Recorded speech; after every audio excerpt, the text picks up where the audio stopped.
the defensive change for the Eagles. The word came out on Sunday. It was just weird how stuff comes out. Like, Jay Glazer reported it, and it's a pretty big deal. And Jay Glazer reported it in a way that created the impression that Sean Desai no longer has the title. He's being exiled to the booth or to some other job. Matt Patricia takes over as defensive coordinator and calls the plays. Now, there was other reporting after the fact that Desai is still the defensive coordinator, but still, he's not running the defense. I mean, I think it's cosmetic at this point. Matt Patricia has been given the reins to the defense of the Philadelphia Eagles. Here is Nick Sirianni after the game talking about the decision to entrust the defense to Patricia. Yeah, I made the decision. I did what I thought I needed to do in the best interest of the football team. I didn't feel like, we made some adjustments there. I didn't feel like we were playing well enough and coaching well enough on defense, so I made an adjustment. And it was my decision, and that's what I did. It was a tough decision to be able to do this, but again, like I said, I did what I felt like was best for our football team. We're always making adjustments. And that's what I did. Who makes the final says on defense? Coach Patricia. I wish I would have thought of that, because there was a time in the past couple of weeks that Sims and I were talking about the struggles of the Eagles defense. And I said, all due respect to Sean Desai, but this isn't young Bill Belichick. This is a guy who had a couple of moments and it never quite worked out. Rose to the defensive coordinator position with the Bears and got washed out with the last staff. And then was in Seattle for a little bit, lands in Philadelphia as the defensive coordinator after Jonathan Gannon moves on. I wish I would have realized Matt Patricia's there. Because at some point, the guy who was longtime defensive coordinator of the Patriots does become better option to the guy who just kind of graduated the job of defensive coordinator with the Bears. It didn't work out. He's kind of been hanging around. I'm not saying he didn't deserve the opportunity. All I'm saying is, let's not get this twisted up into thinking that this is a proven year in and year out defensive mastermind. Not that Patricia is either. But people are like, well, what's wrong with the defense? Well, maybe it's a step down from Jonathan Gannon to Sean Desai. And now the Eagles doing what they can to try to get themselves boosted back up. And, it worked until it didn't. Patricia was calling those defenses on that last drive of the game when he got sliced and diced by Drew Lock, Myles. Yeah, he was. And, one of the things that I think they most needed to correct was third down defense. You don't expect the Philadelphia Eagles to be last in third down defense based on the way we know they can rush the passer, right? Based on the way we know guys can cover in the secondary. You don't expect that to be the case. And so that, I think, is probably one of the biggest reasons why Nick Sirianni decided to make a change. Now, the Seahawks ended up going 6 of 14 on third down in that game. They were 4-12 before that final drive, I believe it was. So it's not like things all of a sudden, completely got better, but they didn't get any worse. So that's one of the things where maybe Matt Patricia over these next few games, especially against teams like the Giants and Cardinals, you see that improvement. But that's the biggest thing to me. Can you improve on third down? Can you actually get off the field so that teams aren't sustaining drives on you? Because in turn, that's going to help the offense, right? You get more opportunities the more you get off the field on third down. So you get more plays. You get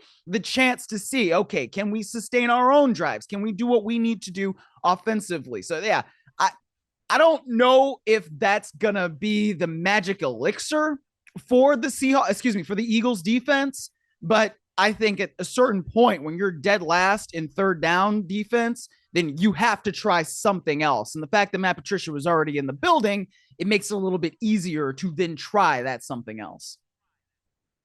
I don't want to get too far down this rabbit hole, but it does remind me of all that weirdness that happened with Jonathan Gannon. He's staying and then he leaves, and Vic Fangio possibly could have been the defensive coordinator, and there was some sort of frustration about all that, but they could have had Fangio. They could have hired Patricia from the get-go, but there was kind of a weird, however things fell out for him in Philadelphia, or in New England, but the bottom line is he's calling the plays now, and last night, ultimately, it did not work. The Seahawks won the game.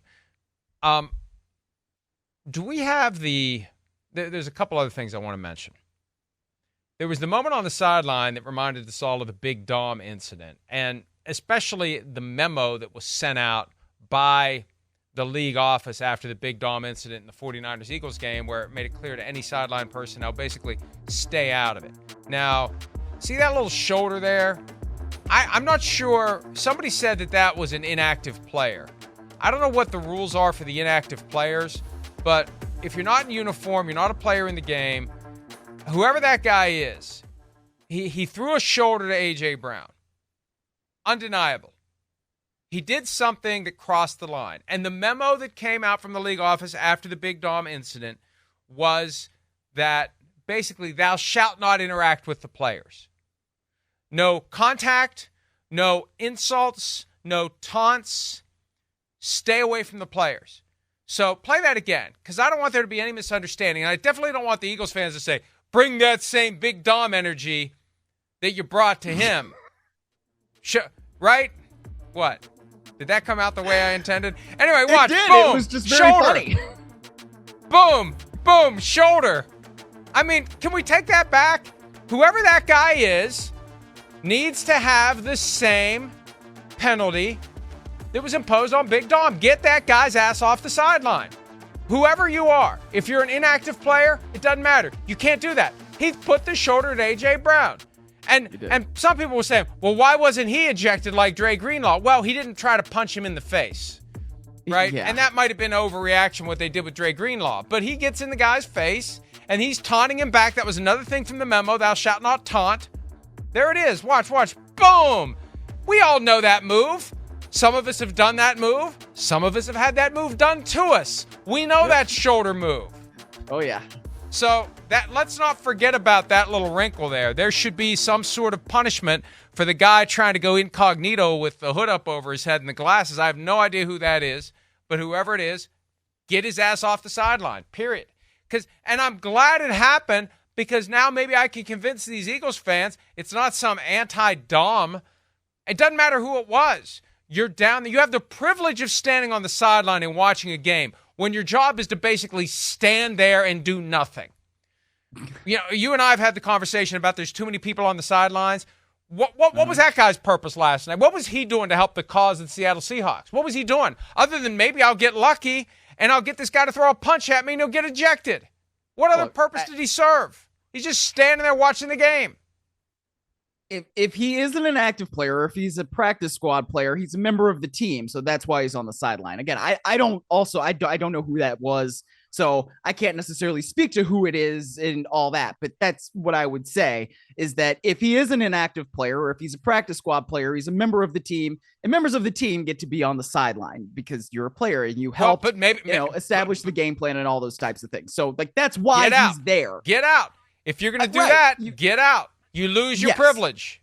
Yes, I also agree with you there, right? You can't necessarily be on the sideline and be a part of things and be a part of the team, especially if you're going to act like an ass when an opposing player happens to be on your sideline and you give him the shoulder like that. That's not something that we need to be doing. So yeah, if that's the case, then you don't need to be there. But I think generally players and active players, practice squad players, they deserve to be on the sideline because they are also a part of the team, but you can't do things that are stupid like that are to the detriment of your own team, right? You have to actually be a decent person on the sideline and not do stupid stuff.